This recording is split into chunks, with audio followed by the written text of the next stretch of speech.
అంత సులువుగా భయపడి జ్వరం తెచ్చుకుంటే ఈ పొట్టిది మా అంజలి ఎలా అవుతుంది? ఇది భయపడటం కాదు, అదే తిరిగి వాళ్ళని భయపెట్టి వచ్చుంటుంది.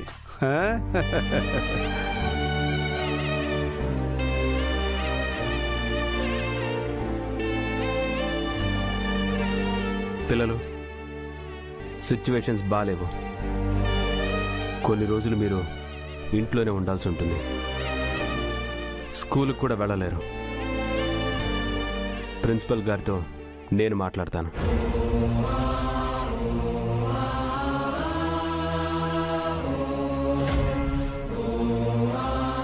ఏమైందమ్ము? అది మిస్ అమ్మ, ఎల్లుండి 8th and 6th స్టాండర్డ్స్కి ప్రిన్సిపల్ ఎక్స్కర్షన్ ప్లాన్ చేశారు. నేనే లీడ్ చేయాలి. ప్రిన్సిపల్ కి ఏ రీజన్ దొరుకుతుందా? అక్కని స్కూల్ లీడర్ గా తీసేద్దామా అని ఎదురు చూస్తుంది. అలాంటిది ఇప్పుడు ఏ ఎక్స్క్యూజ్ చెప్పి ఎక్స్కర్షన్కి వెళ్ళకపోయినా ప్రిన్సిపల్ దాన్ని పాయింట్అవుట్ చేసి అక్కని పోస్ట్ నుండి తీసేస్తుంది. హే, మీకు పరిస్థితి అర్థమవుతుందా? అర్థమయ్యే మాట్లాడుతున్నారా? ఇక్కడ ప్రాణానికి ప్రమాదం అని ఒక పక్క చెప్తుంటే పోస్ట్ పోతుందంటారేంటి?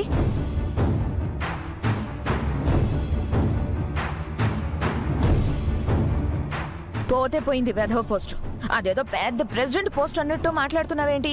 మనోహర్ గారు, పిల్లలతో మాట్లాడేటప్పుడు ఏం మాట్లాడుతున్నారో చూసుకొని ఆలోచించుకొని మాట్లాడండి. అది అలా బుద్ధి చెప్పు మిస్ అమ్మా. ఏ, నీకేమైనా చెవులు పనిచేయడం లేదా?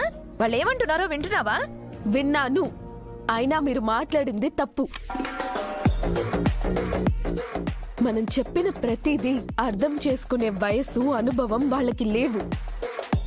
మనమే కొంచెం ఓపిగ్గా నిదానంగా అర్థమయ్యేలా చెప్పాలి. ఏమన్నారు? పోతే పోయింది వెధవ పోస్టా? ఆ పొజిషన్ కోసం అమ్ముతో పాటు ముగ్గురు ఎంత కష్టపడ్డారో మీకు తెలుసా? అమ్ముకి స్కూల్లో ఎవరు పరిచయం లేకపోయినా కూడా ఆ స్టేజ్ లో అమ్ము స్కూల్ లీడర్ అయింది. అఫ్ కోర్స్ అది మా గ్రేటే.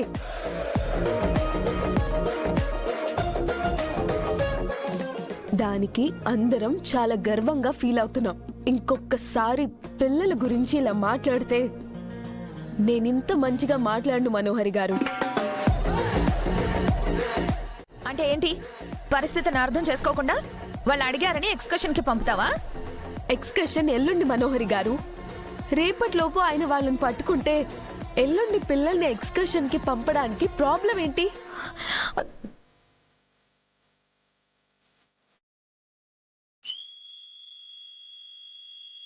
ఆహా, ఏం చెప్పావు మిస్సమ్మ, నువ్వు సూపరు.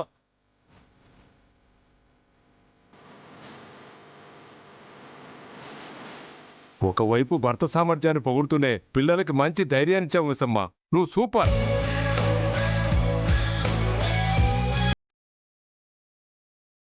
పిల్లలు, ఎల్లుండి కూడా డాడీ వాళ్ళని పట్టుకోలేకపోతే మీరు ఇంట్లోనే ఉండాలి, సరేనా? రాథోడ్ సార్, సెక్యూరిటీని టైట్ చేయమని చెప్పు. అలాగే స్కూల్ చుట్టుపక్కల ఉన్న అన్ని సీసీ కెమెరాస్ ఫుటేజ్ కావాలి. Okay sir.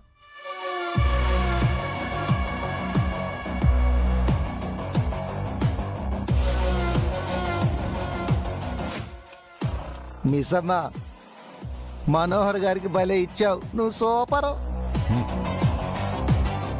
పిల్లలు, మీ రూమ్కి వెళ్ళి ఫ్రెష్ అవ్వండి.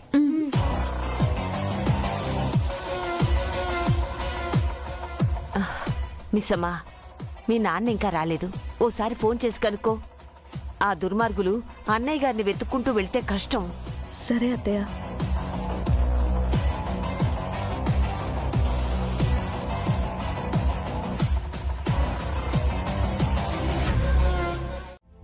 నానా, పిల్లలు ఇంటికి వచ్చేసారమ్మా.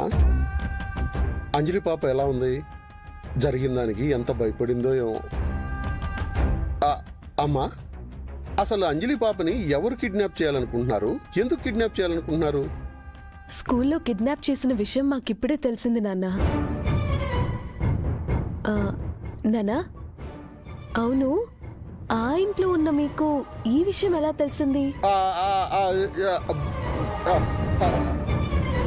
ఆ, ఆ, ఆ, ఆ, అమ్మా అది ఆ, చెప్పండి నానా.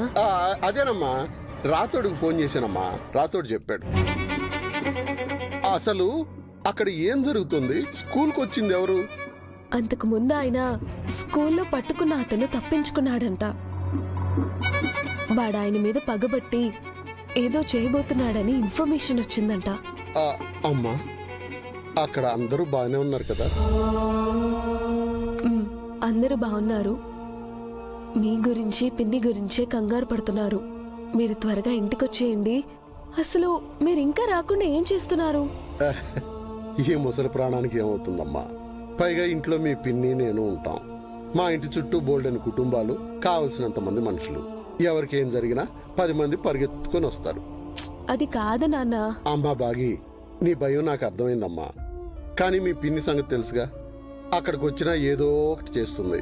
లేనిపోని సమస్యల్ని నెత్తి మీదకి తీసుకొస్తుంది. ఎందుకు వచ్చింది చెప్పు? అక్కడ మీరు జాగ్రత్తగా ఉండండి, ఇక్కడ మేము జాగ్రత్తగా ఉంటాం.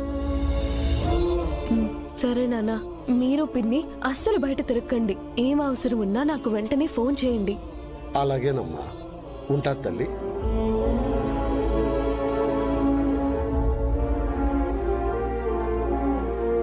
భగవంతుడా, నా కుటుంబానికి నువ్వే రక్షగా ఉండాలి.